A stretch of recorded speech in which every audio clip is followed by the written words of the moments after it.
सुप्रभात बच्चों आज हम आप सब लोगों को अफ्रीका महाद्वीप के नदियों के बारे में बताने चल रहे हैं। ठीक है, कौन कौन सी नदियाँ अफ्रीका महाद्वीप में पाई जाती हैं, प्रमुख नदियों पर। सबसे पहले यहाँ पे बात करें, आपको याद करने के लिए बात करें, यहाँ पे आता है सेनेगल गाम्बिया।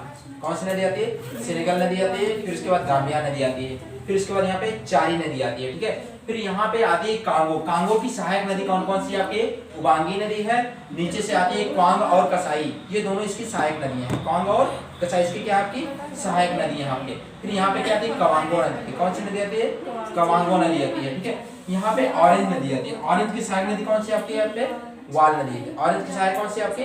वाल नदी आती है। फिर इसके बाद यहाँ पे लिम्पोपो नदी आती है। फिर इसके बाद यहाँ पे क्या आती है? जाम्बेजी नदी आती है। कौन सी नदी?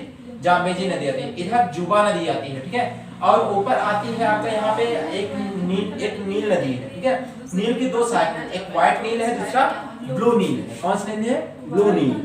ठीक है, ब्लू नील है, ये दोनों इसकी सहायक नदियां हैं। ठीक है, इस प्रकार से नदियों का प्रोसेस खत्म होगा। थोड़ी जानकारी यहाँ पे देख लीजिए कि अफ्रीका महाद्वीप का सबसे उच्चतम बिंदु कौन सा आपका यहाँ पे?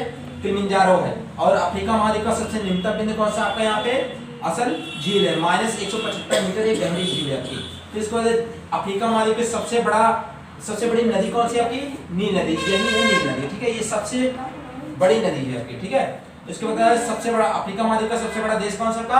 अल्जीरिया सबसे बड़ा देश है। अफ्रीका महाद्वीप का सबसे छोटा देश कौन सा का यहाँ पे? मेओटी है। कौन सा का? मेओटी है। और अफ्रीका महाद्वीप का उपनाम क्या आपका? इसे हीरा का महाद्वीप भी कहा जाता है। इस प्रकार से बच्चों नदियों का लेक्चर खत्म कर दिया। अगले लेक्चर में हम आपको यहाँ पे झील के बारे में बताएंगे।